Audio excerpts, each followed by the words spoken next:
A shadowed tent stands alone in the vast Mongol steppe. The flicker of a single oil lamp dances across rough animal skins, casting long and eerie shadows that move like ghosts. Outside, the voices of warriors echo, ruthless, cold, unfeeling.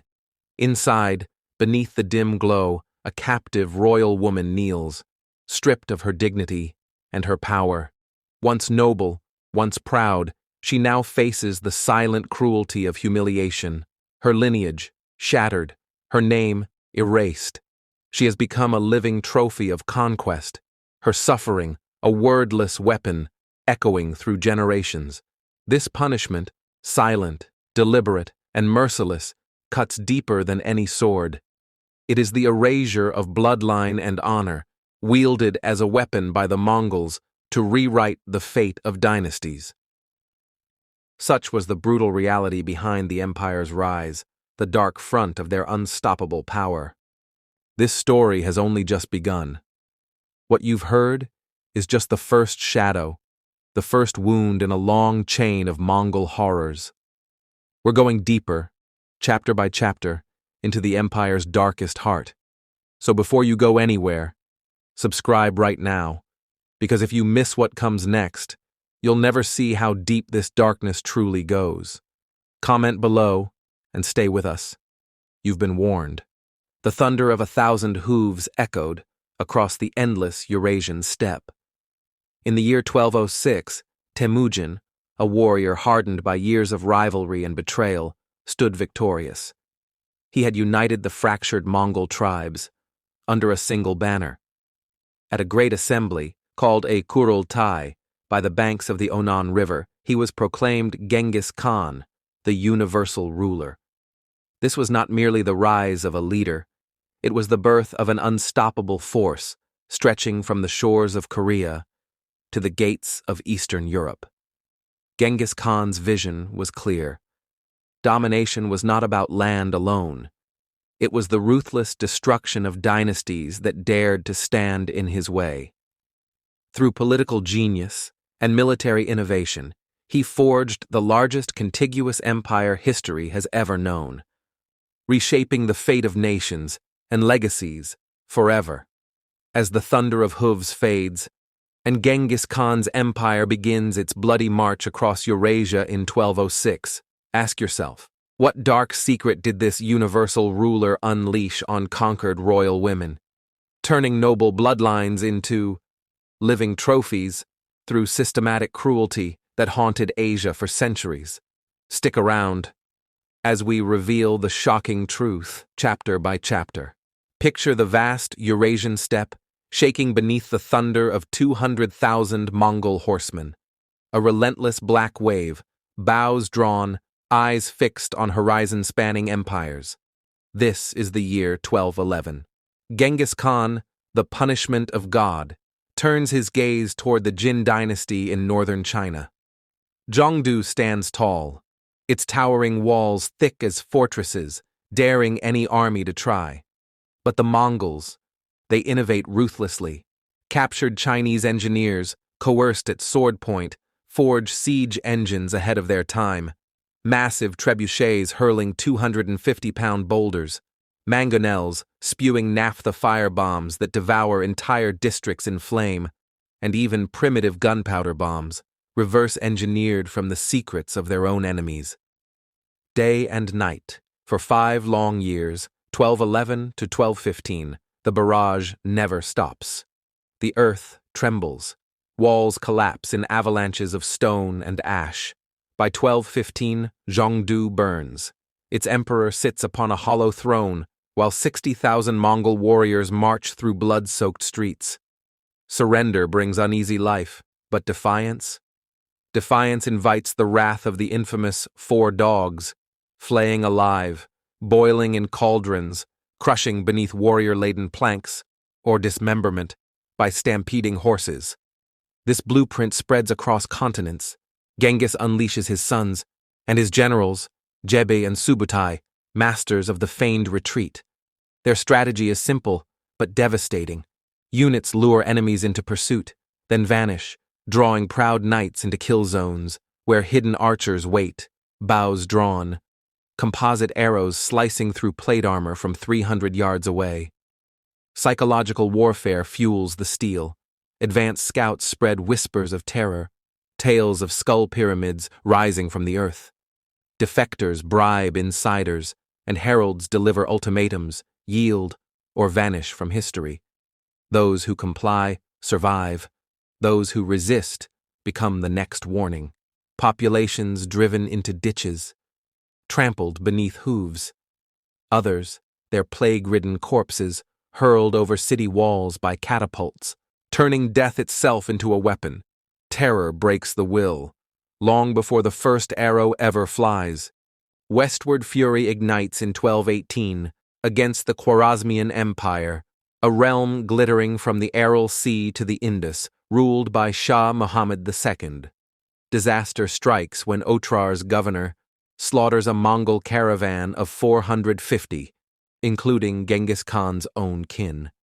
The ambassador, boiled alive, over lies of espionage. Genghis demands justice, the governor's head, and full reparations.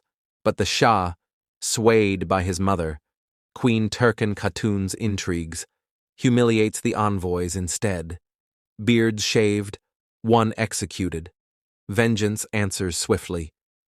By 1219, 150,000 Tumans march, ready to unleash Genghis Khan's wrath. Otrar endures 5 months before finally falling. Governor Inalchuk's skull, filled with molten silver, a grim retribution. Samarkand, the Pearl of Transoxiana, besieged in March 1220. Sappers tunnel beneath walls. Slaves divert the raging Amu Darya floods. Incendiary arrows ignite the city's core.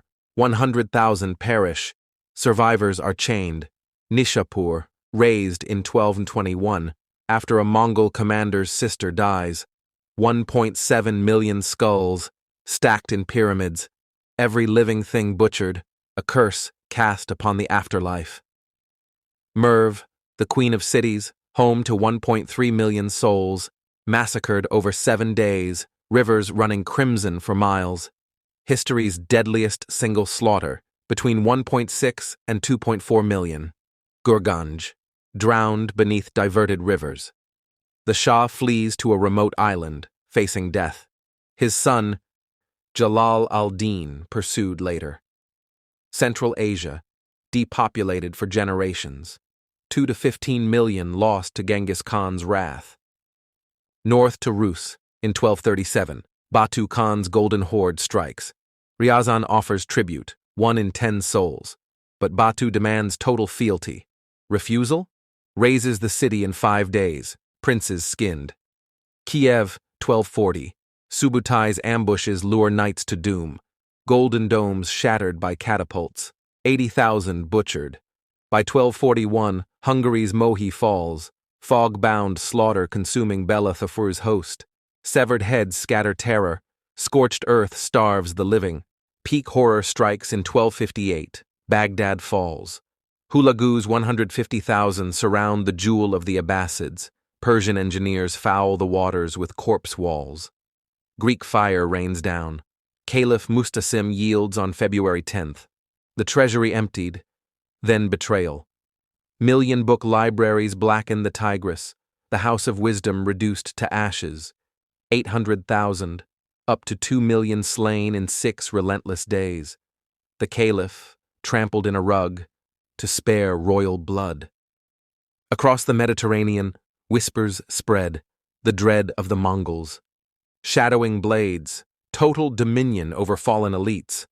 Noble women of dynasties, seized as hostages. Their captivity, a stark symbol of shattered power, preventing any rival revival.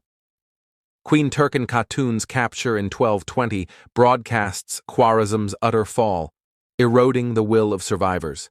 Kublai seals, 1279, Xiangyang, a 3-year vice. Muslim trebuchets sink Song fleets. China submits. No chaos. Mobility. Horsemen covering 100 miles per day. Intelligence networks, adaptability, forge 9 million square miles, history's vastest contiguous realm, stretching from Korea to the gates of Europe. Genius. meets terror. Mongol policy was clear, cold, and terrifying. Cities and peoples that surrendered swiftly were offered mercy, often spared wholesale destruction. The Mongols, a relatively small population, were determined to avoid unnecessary casualties among their own ranks. For them, the ideal conquest was one where enemy walls opened, without a fight. These cities retained their lives, and sometimes even benefited from Mongol protection and trade. But resistance came at an unimaginable cost. Defiant cities that chose to resist faced total annihilation. Mass executions, wholesale slaughter, and enslavement followed. Families wiped out, entire populations erased, to serve as stark warnings. This brutal approach was not random cruelty. It was a strategic use of terror, designed to make fear a weapon as sharp as any arrow. Stories of merciless massacres spread fast, shattering the resolve of others, before a single arrow was even loosed. This strict surrender or die policy forced enemies into a brutal calculus: fight and perish, or submit and survive. Even cities that surrendered sometimes suffered if Mongol commanders saw tactical reasons for slaughter. But generally, surrender was the best hope. The Mongols' use of psychological warfare, threats mixed with promises, left many paralyzed by fear or willing to give up, knowing the alternative meant fiery ruin and death. This devastating strategy was key to the rapid expansion of the Mongol Empire. It turned terror into both a scalpel and a hammer, reshaping the medieval world by rewriting who lived and who was erased. What if the ultimate Mongol conquest wasn't won on the battlefield, but through the capture of royal women like Queen Turken Khatun, paraded as living symbols of total defeat, their bloodlines bent to serve the empire?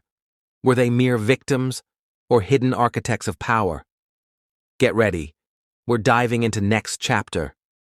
In the shadow of crumbling empires, captured royal women became living emblems of Mongol triumph, the ultimate symbols of shattered bloodlines and fallen dynasties. Their seizure was no mere spoils of war. It was a ritual of humiliation, a calculated political tool designed to dismantle enemy legitimacy and weave conquered elites into the Mongol power structure. These women, once queens, once princesses, were paraded as trophies. Their captivity broadcast total defeat, demoralizing survivors and preventing uprisings. Consider Queen Turken Khatun of the Khwarezmian Empire, mother to Shah Muhammad II and ruler of a glittering realm. Captured in 1220 during the siege of Gurganj, her fortress-like palace breached after months of flooding by diverted rivers. She endured public degradation as Genghis Khan's forces razed her world. Towering and influential, Turken embodied Khwarezmian pride. Her chains signaled the dynasty's end, her fate a warning etched in the annals of terror. Daughters of defeated Khans faced integration through forced marriages, binding rival lineages to Mongol supremacy. Ogedai Khan, Genghis's successor, distributed such noble women to loyal generals, securing alliances while diluting old bloodlines. Yet, a paradox emerged. Subjugated at first, many wielded unexpected influence. Sorghaghtani Beki, a Karait princess, captured young, married Tolui, and rose as regent. She educated sons like Kublai Khan and steered empire politics with diplomatic savvy, turning captivity into power. This duality defined their roles: humiliation, masking power. Women like Toragena Khatun, Ogedai's widow, governed as regents. They delayed Kurultais to install favored heirs and forged ties through lavish gifts. Even as patriarchal constraints loomed, they negotiated influence within Ordus, managing vast territories Genghis entrusted. Because, as it was said, if women could order a home, they could order an empire. Their stories reveal conquest's complexity, symbols of defeat, who sometimes reshaped victory, tragedy shadowed ascent. Oghul Kaimish, Ogedei's wife, ruled briefly until 1251, then faced trial, stripped, accused of treason and shamanism, drowned in the Karulin River, wrapped in felt, a fate reserved for the empire's greatest threats. Royal women navigated a razor's edge, political pawns, elevated by cunning, crushed by intrigue. Ultimately, their fates underscored Mongol genius, turning conquest's human cost into tools of control. By marrying into power, or governing from the shadows, these women bridged worlds. Their subjugation legitimized rule, while hinting at the empire's hidden matriarchal undercurrents. Did you know one Mongol queen was stripped naked, sewn into leather thongs, and drowned alive in a river for treason, wrapped in felt, like a witch, to purify her evil? This is the raw, untold power of royal women in the empire. Subscribe now, if you dare, to uncover more shocking secrets that history textbooks hide. Then continue to next chapter. Beyond the battlefield's slaughter, Mongol conquest wielded a darker weapon, the captivity and sexual subjugation of royal women. This was no random brutality, but a calculated act of political domination. Chroniclers like Juvaini and Rashid al-Din describe how noble daughters and wives of defeated rulers were forcibly taken into Mongol households, not merely as trophies, but as tools to erase dynastic honor and rewrite history. These women suffered systematic humiliation, used as instruments to enforce loyalty and control. Their captivity ensured that resistance carried a double cost, not only death by sword, but the complete erasure of dignity. Captured queens, like Khwarezmian Turkan Khatun, endured such fates, their suffering broadcast to crush enemy spirits. This brutal legacy echoed Roman traditions of enslaving elite captives, but with a distinct Mongol purpose, obliterating rival legacies, overwhelming honor and lineage through calculated political control. Yet, paradoxically, some survivors navigated this torment to wield influence behind the scenes. Women like Sorghaghtani Beki transformed forced captivity into political power, negotiating diplomacy and governance within the empire. Still, the scars of wickedly unspeakable cruelty marked the Mongol conquest's shadow, a strategy as psychological as it was physical, asserting dominance not only over lands, but over the very souls and bloodlines of their enemies. From the ashes of conquest rose a cunning strategy: marriage alliances with captured noble women, transforming brutality into unbreakable bonds of legitimacy. These unions wove defeated bloodlines into the Mongol fabric, signaling dominance while stabilizing rule over restless subjects. What began as subjugation evolved into systemic empire building, where royal captives became diplomatic cornerstones. Sorghaghtani Beki exemplifies this alchemy. A Karat princess, allied early to Tolui, Genghis Khan's youngest son, she refused remarriage after his 1232 death. Instead, she wielded Ogedei Khan's grant to govern vast appanages across eastern Mongolia, northern China, and Iran. Her diplomacy shone, negotiating with the Song dynasty, fostering trade, and promoting religious tolerance as a Nestorian Christian who patronized Islam, Buddhism, and Taoism alike. Chroniclers hailed her as history's wisest woman. Her policies shifted the empire toward cosmopolitan governance. Her masterstroke, family politics.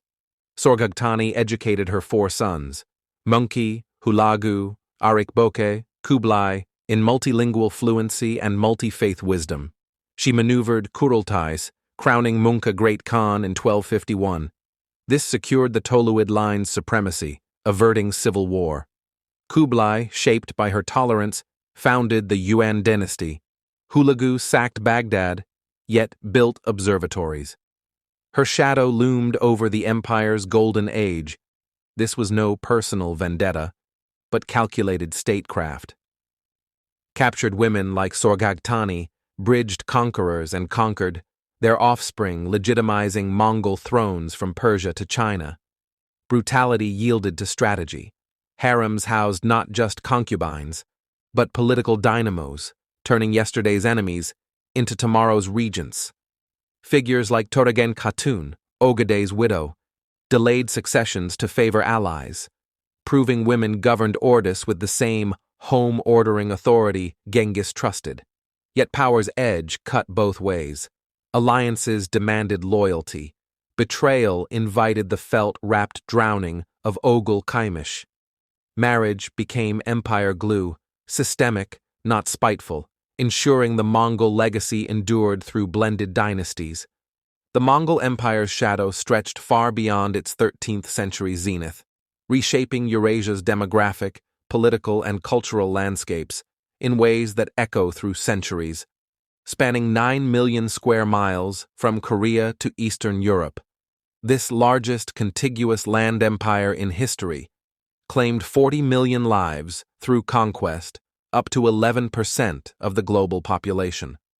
Regions like Central Asia and Iraq were depopulated for generations. Cities like Merv and Nishapur, once teeming metropolises, became ghost towns. Baghdad's 1258 sack ended the Abbasid Caliphate, its library's million books turning the Tigris black with ink and blood. Yet from this devastation sprang unintended rebirth. Pax Mongolica unified trade routes, fostering the Silk Road's golden age, where merchants traversed safely from Venice to Beijing, exchanging gunpowder, paper, and plague. Demographically, the Mongols rewrote Eurasia's genetic map. Elite intermarriages flooded conquered populations with steppe DNA. Genghis Khan alone sires 16 million male descendants today, his star cluster haplotype dominating Central Asia. Hulagu's Ilkhanate in Persia blended Mongol warriors with Persian nobility, birthing hybrid dynasties that ruled until Timur's rise. The Golden Horde fused Kipchak Turks and Rus's Slavs, seeding Moscow's rise under Mongol tribute systems, centralizing power. The Chagatai Khanate interwove Uyghur and Mongol lines across Transoxiana. Meanwhile, Kublai's Yuan dynasty merged Han Chinese with steppe elites, introducing pasta westward and dramas eastward. These unions diluted pure bloodlines, creating cosmopolitan identities from Korea to Crimea. Politically, fragmentation birthed enduring khanates, molding Islamic and Central Asian realms. The Ilkhanate adopted Persian Islam, commissioning Rashid al-Din's world history, and Nasir al-Din Tusi's observatories, bridging Greek science with Islamic scholarship. The Golden Horde's 240-year Tatar yoke forged Muscovy's autocracy. Ivan III threw off tribute in 1480, claiming the title Tsar of all Rus. Central Asia's Timurids traced Mongol legitimacy, their conqueror Timur invoking Genghis's ghost. Even Ottoman sultans coveted Caesar of Rome titles, rooted in Mongol universal sovereignty. This blend of conquest, alliance, and psychological terror, skull pyramids signaling inevitability, ensured no rival matched their span until the 19th century. Gender's legacy reveals paradox. Steppe women rode to war, owned property, shaped policy, elevated by Genghis's meritocracy. Sorghagtani Beki orchestrated Munka's 1251 enthronement. Toregen Khatun ruled as regent. Yet conquest weaponized their fate. Captured royals like Turken Khatun symbolized shattered dynasties. Their forced marriages legitimized rule, while some, like Sorghagtani, wielded shadow power. Post-empire, Confucian Yuan curtailed female rights, but Central Asian Khanates retained influence longer. Modern Mongolia reveres Khatuns. Genetic echoes persist in matrilineal resilience. Eurasia's transformation endures. Accelerated plague transmission via unified routes, killed 200 million, but spurred advances in medicine. Technologies, printing, compass, coal, cross-pollinated. Persian miniatures fused Chinese motifs. The Mongols' brutal calculus, annihilate resistance, integrate submission, birthed a connected world. Their Y chromosomes, found in 1 in 200 men today, a haunting testament. Conquest was never mere land grab. It was legacy erasure and rewriting, blending terror with trade to forge tomorrow's realms from yesterday's ruins.